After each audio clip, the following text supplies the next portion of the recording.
Meeting on the crossroads where the two forbidden subjects of politics and religion intersect. This is the Sophie Scholl Roundtable. With me again is Kurt Olson, and one of the most fascinating Facebook sites I go to is the Facebook site of the guy who's sitting next to me, Kurt Olson, because he'll put things on there which really make me think. They should make you think too. Like this one. As seen on Twitter, some teens told me tonight that in their Seattle high school, everyone who's straight says that they're bi, so that they will not be accosted by the alphabet mafia. And it just went off. The alphabet mafia, yes. So I'm on Twitter, and I spend a little bit of time there in my off time, and I just try to find interesting stuff, things that people who are connected to me that might make them think. That's really the purpose of it, and I saw that. When I saw that, I was not shocked. Yes. I could. It is very plausible. Yes. That heterosexual teenagers would claim that they're bi in public schools solely to keep the alphabet mafia, or whether the alphabet mafia would be the people who insist on LGBTQ or they, them, whatever is going on with pronouns emerging. And when I saw that, I'm like going, of course that's happening. I'll bet you that's happening in our own backyard. I'd be willing to bet Jamestown, Southwestern, Dunkirk, Fredonia, even some of these small schools here in Chautauqua County, where there are people who are pretty fanatical about that entire segment of our culture, they would say, yes, they're bi, just to avoid the argument. And to avoid the idea that someone's going to cancel me because they disagree with me. Right. Because this is now a thing in our culture, and if you have an opinion that I disagree with, I get to destroy you. And the way I do that is I get you canceled. Yep. Oh, I hear you. Let me repeat that tweet again. Some teens told me that tonight in their Seattle high school, everyone who's straight says that they're bi, so that the alphabet media, or the alphabet mafia, will leave them alone. Wow. That's the intimidation factor. Yeah, and I saw that, and I'm like going, oh yeah, that's getting shared. Right. Yeah. And like I say, can I verify that? Do I know that that's for sure? But like what you said, that's very plausible. Oh, it's so plausible in our current culture that if you stop and really think about it, it's hard to consider that it wouldn't happen. I mean, what average 16, 17, 18-year-old wants to be harassed by the alphabet mafia? Right. Roam in their halls, either as an administrator, a teacher, or a peer. No one wants to deal with that nonsense. Right. I'm sorry, I made this statement the other day.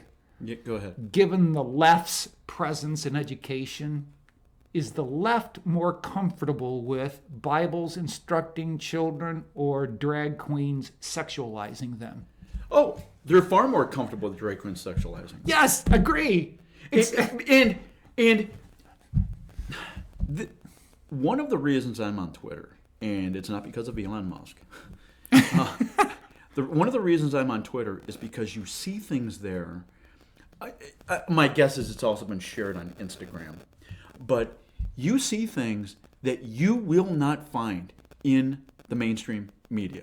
For example, there have been numerous videos that have emerged from school board meetings in recent weeks I've seen video segments of meetings from North Carolina, Michigan. I've also seen Texas, California, and some other states. And these are parents that are just furious with the stuff that they're seeing and reading from books in the library, in the school. Right. In fact, you have mothers that are going to these school board meetings and opening books and doing this, and it would make the average person blush. The content that is being communicated. Right, they have to bleep it out if it's put on television. Yeah. Yeah. And this is stuff that kids are being exposed to simply by pulling a book off the shelf and using it to satisfy some English or history or science assignment. Yep. Yeah. And here's the blowback that people who speak up about this will get. Oh, you're for book banning. No. What they are for is for common sense. Yes. Let's be clear about this, because this is really important. Public school board members of public schools and the superintendents, they are public employees. These people are employed by taxpayers. And you have every single right to know every little thing that place is doing. I agree. Totally agree. From the wages that are being given out, and there are public databases on salaries that exist. That's a thing. And scour. I saw a video. This was from a pastor in North Carolina. I think it was a pastor, or it was just a concerned dad, talking about how the school district had allocated $1 million for a diversity. What does DEI stand for? Diversity, inclusion and equity. Equity, yes. A DEI office, $1 million, and then this dad goes on to say, "We are graduating kids that are failing in math and reading." And you are spending $1 million of taxpayer dollars in whatever the county was in North Carolina, and this is happening. Yep. This is your watch. This is your watch. And this is why, and I believe the quote is attributed to Thomas Jefferson, although some people debate it, the price of freedom is eternal vigilance. The price of freedom is eternal vigilance. And if you want to be a free person, and if you want to be free people, you have to be watching what government does. And you need to watch them like an angry eagle that is fighting over a piece of food with some other animal. Because that's what it's gotten to at this point. I love that analogy. Oh, it's great. Wow. I want to turn something quickly here. Because it feeds into the last point I want to make. You put on your Facebook, the untold story of this election will be longtime Democrats voting GOP because of C-19, COVID-19, racial and gender madness. Let me help explain this. I'm going to do this quickly.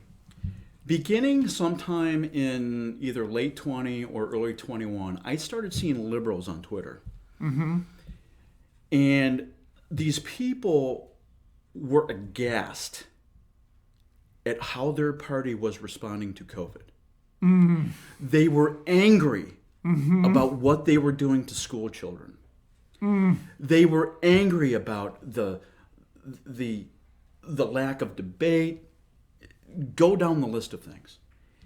And I saw the trend emerge. And in the last week or so, and again, we're taping this on October 20th, so sometime in the last week or so, I've seen multiple people who have bragged on Twitter being longtime liberals, progressives, who are saying they will never vote for another Democrat. And they're saying it because of what they did during COVID. Yep. And they're saying it because, and the words, they're using the same words conservatives are using. Madness, insanity, to describe that okay, when my kid walks in the door of the public school, they're going to be told because they're white, they're evil. Yep.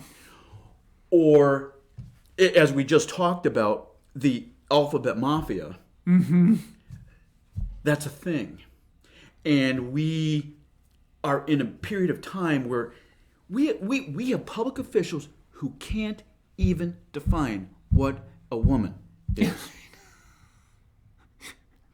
And Supreme Court. and everybody should be concerned about that. Yeah.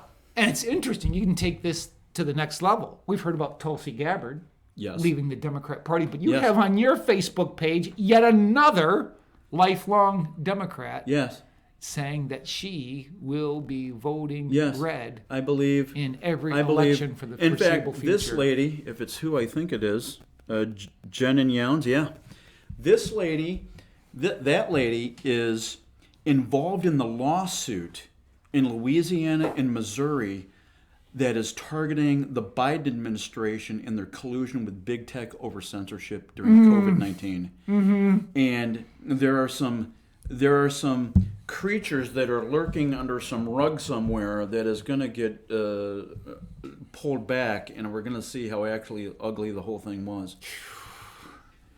Well, next time I'm going to have Kurt here with not so long a hiatus as we have been having, because there's so much more interesting stuff that we could get into.